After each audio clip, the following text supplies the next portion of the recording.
주님께서 여러분과 함께 요한이 전한 거룩한 복음입니다. 그때 예수님께서 제자들에게 말씀하셨다. 내가 너희에게 할 말이 아직도 많지만 너희가 지금은 그것을 감당하지 못한다. 그러나 그분 곧 진리의 영께서 오시면 너희를 모든 진리 안으로 이끌어 주실 것이다. 그분께서는 스스로 이야기하지 않으시고 들으시는 것만 이야기하시며 또 앞으로 올 일들을 너희에게 알려주실 것이다.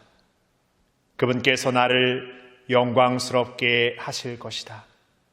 나에게서 받아 너희에게 알려주실 것이기 때문이다.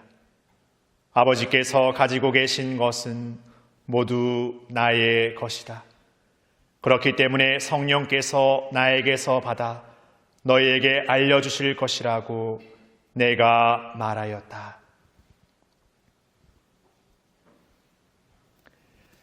주님의 말씀입니다.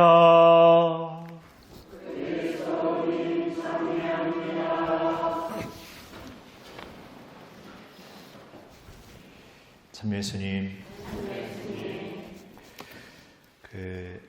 콘서트 말고 클래식 공연하는 데 있잖아요. 뭐 이렇게 악기, 이렇게 현악기 공연하는 그런 공연장에 가면은 콘서트는 막 이렇게 좀 이런 게 있지만 거기 그 클래식 하는 현악 악기 하는 데 가면은 이렇게 그 악기를 이렇게 아주 조용한 가운데 이렇게 싹 할 때 이렇게 하면 어떻게 됩니까? 그렇게 해보신 적은 없으시죠? 그래도 이렇게 해보신 적은 있으시죠? 카카오톡 이렇게 하신 적이 있을 수도 있을 것 같은데, 그 공연장에 가면, 저도 그런 공연장을 자주 가보지는 못했습니다만 소극장이고 현악을 연주하는 한 사중주 음악을 하는 게 4명 주자가 나와서 이렇게 공연을 하는데, 사람들이 이렇게 다 숨을 죽여서 이렇게 있다가 그 악장이 딱 끝나서 이렇게 하잖아요.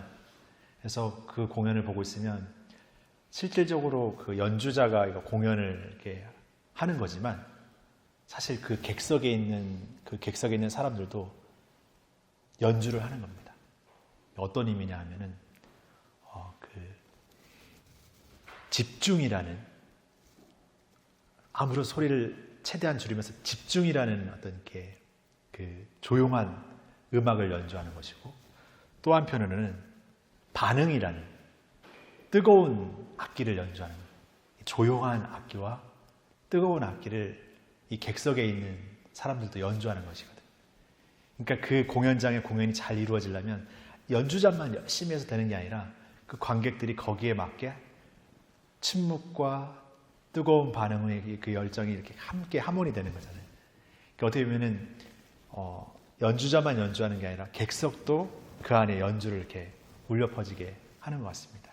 그런 하모니가 이루어질 때 그 공연이 참 좋다고 하지, 그 연주자만 공연이 열심히 해서 되진 않습니다.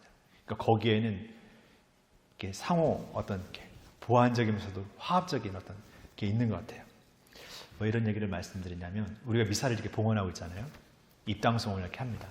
뭐 입당송의 의미는 사실 우리 모두가 주님의 제대로 나아가서 주님과 함께 미사를 봉헌하는 어떤 그 준비, 마음가짐을 다지는 시간이잖아요.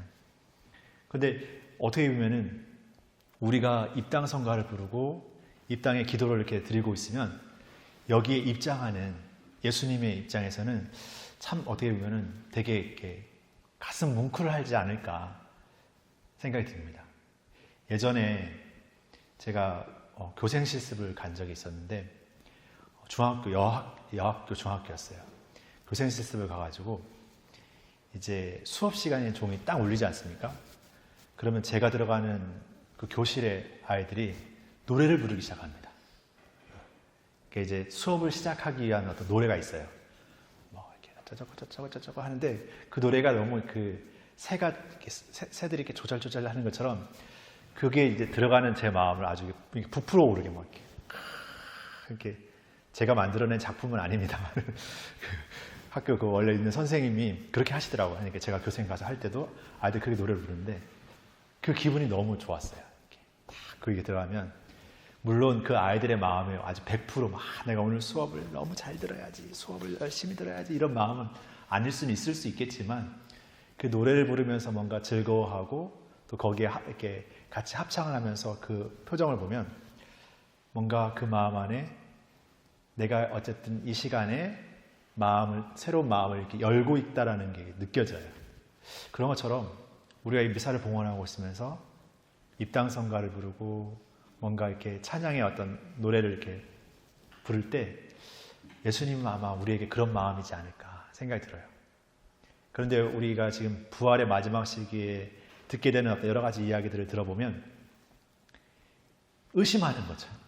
믿지 못하는 거, 불안해하고 예수님이 가시고 성령께서 오신다라는 그 말씀을 도저히 내 능력과 어떤 자격과 내 힘으로는 이해하지 못하니까 차라리 뭔가 이렇게 아무것도 변화되지 않았으면 하는 그런 바람도 있는 거예요.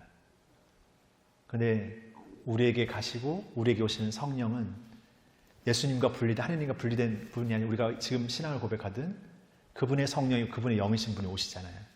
지금은 감당하지 못하지만 우리가 그 깨달음 안에서 이렇게 감당하게 되겠다라는 표현처럼 성령이야말로 그분께서 주시는 그분의 영이야말로 우리의 어떻게 보면 이 편견, 우리의 닫혀진 마음을 완전히 여는 열쇠가 아닐까 하는 생각이 들어요. 그러니까 성령의 역할은 또 다른 역할은 우리의 마음을 여는 열쇠, 우리의 마음을 이렇게 활짝 열도록 그분께 향하도록 그분께 온전히 침묵으로 집중하도록 그분께 뜨거움으로 환호하도록 이렇게 우리를 이끄시는 그분의 어떤 우리를 도우시는 섭리가 아닌가 생각해 들어요. 그래서 우리가 이 부활의 시기에 우리에게 가시고 우리에게 오시는 성령을 기다리는 이 주님의 승천과 성령 강림 대축기를 기다리는 시기가 이제 점차 더 다가와지고 있는데 우리 믿음 안에서 한번 생각해 보는 거예요. 제자들처럼 예수님과의 그 헤어짐, 인간적인 만남의 어떤 헤어짐의 어떤 그 슬픔, 어쩌면 막연함, 답답함, 그것이 우리 일상 안에도 있잖아요. 어떤 일들 안에서 많이 겪잖아요. 내가 생각하고 계획했던 일들 안 되고 뭔가 틀어지고 할 때 그런 마음들 끊임없이 겪어요. 뭔가 확신하지 못하고 뭔가 흔들리는 어떤 그런 감정들 많이 겪잖아요. 그때 우리의 마음에 이렇게 온전히 오시는 성령, 그리고 우리를 이렇게 가득 채우시는 성령께서 늘 우리 안에 이렇게 부어지시고 함께 하신다라는 것을 한번 기억해 봤으면 좋겠어요. 그래서 우리가 이 신앙의 삶을 처음부터 지금까지 뭐 아주 잘 살고 있다고 말할 수는 없겠지만 우리의 믿음 안에서 그분께서 도와주시기 때문에 우리가 걸어갈 수 있는 거구나. 우리가 잘 준비되어서 우리가 무언가가 되어서가 아니라 늘 그분이 우리를 준비시키는구나. 그리고 우리를 열게 하시고 나아가게 하고 머물게 하는 것. 어쩌면 우리가 이 자리에 온 것만으로도 예수님은 우리를 이끄셨고 또 우리의 마음을 여시고 우리의 마음을 또 드러높이실 수 있는 바로 그분이시구나. 그러니까 우리가 뭔가를 다 끝까지 다 해내지 못한다 하더라도 그 부족함을 아시고 그 위에 채우시고 우리를 변화시키시는 분이시구나. 그것을 기억하게 되는 것 같아요. 그냥 오늘 어쩌면 내가 단순하게 그냥 오늘 미사 봐야지 해서 왔을 수도 있고 뭐 오늘은 레지오가 있으니까 해서 왔을 수도 있지만 그조차도 그 위에 그것을 더 풍성하게 완성시켜 주시는 분, 그 안에 우리를 완전히 드러높이시는 분이 우리 가운데 이 미사 안에 현존하고 계시다는. 그리고 그분의 현존을 우리는 성체성사의 신비 안에서 만나고 그분의 현존을 우리 마음, 우리 몸 안에 이렇게 간직하게 된다는 것. 얼마나 놀라운 그분의 사랑의 섭리입니까? 그것을 매일매일 우리가 성체성사, 이 미사 성제의 신비를 이렇게 온전히 만끽하고 있으면서도 어떤 날은 그냥 미사 받구나 아니면 그냥 어떤 날은 미사 가야 되나 이러고 있었던 나였다라는 거 생각해보면 너무 아쉽고 안타까운 거죠. 그런 우리가 있지만 그럼에도 오늘 이 자리에 우리를 다시금 불러 세우시고 우리를 드러높이시고 우리 안에 가득 채우시는 그분의 성령이 우리 안에 현존으로서 또 우리 안에 오시고 우리가 살아있는 성전, 움직이는 성전으로의 삶을 살아가도록 이끌고 계신다는 것을 우리가 잊지 않고 매일매일 새롭게 이 부활의 여정을 다시금 또 새로운 삶으로 매일매일 증거하며 살았으면 좋겠습니다. 잠시 묵상하시겠습니다.